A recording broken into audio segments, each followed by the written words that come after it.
As you recall, my name is Cristian and I'm representing the defense. In this case, Peyton, the plaintiff, is in a very unfortunate situation, and we, the defense, feel for him. We know Pat is in a coma as we speak, and we know how Peyton must feel. But besides that, we need to focus on the truth of this case. Now imagine this new chaperone, who's Dalton Fisher, right there. At school field trip he's never been to before. He's doing everything well and is doing his job and what he's been told to do. When he suddenly is informed, two students have snuck out of the hotel and one of them has gotten injured. Now the plaintiff will try to blame the actions of Pat sneaking out and climbing the wall to take a selfie on Dalton Fisher and the school district. Payne's belief that the school was at fault led to them claiming that the school was negligent. Now, as the judge will remind you, to prove this, the proved negligence, they must prove that there was a duty and a breach of that duty. Dalton did have a duty, but he did not breach that duty.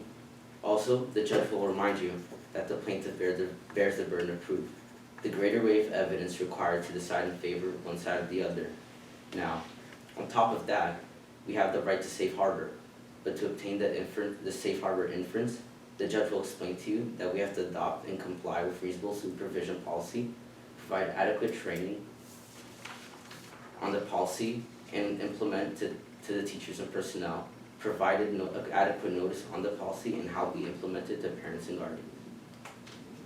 Now that we have reviewed the law, from the evidence that we have presented in today's case, it's clear that the plaintiff will not be able to prove negligence and we will be able to prove that we deserve the safe harbor inference. For example, there's evidence in one of the plaintiff's testimony, which is Avery's, that when Pat and Avery went to the Dalton's room, they passed a vending machine, meaning they passed by the machine twice, one time going to Dalton's room and one time coming back.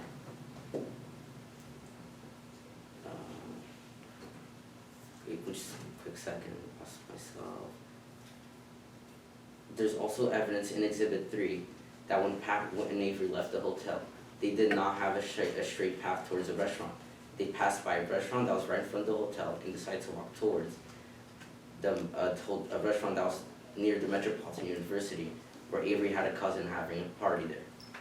Based on that evidence, we do deserve the safe harbor inference, but if you, the jury, decide that we do not deserve the inference, which is completely reasonable, the plaintiff still has to prove that there was negligence, and they simply cannot do that. The cards are stacked against the plaintiff, and their story is not reasonable.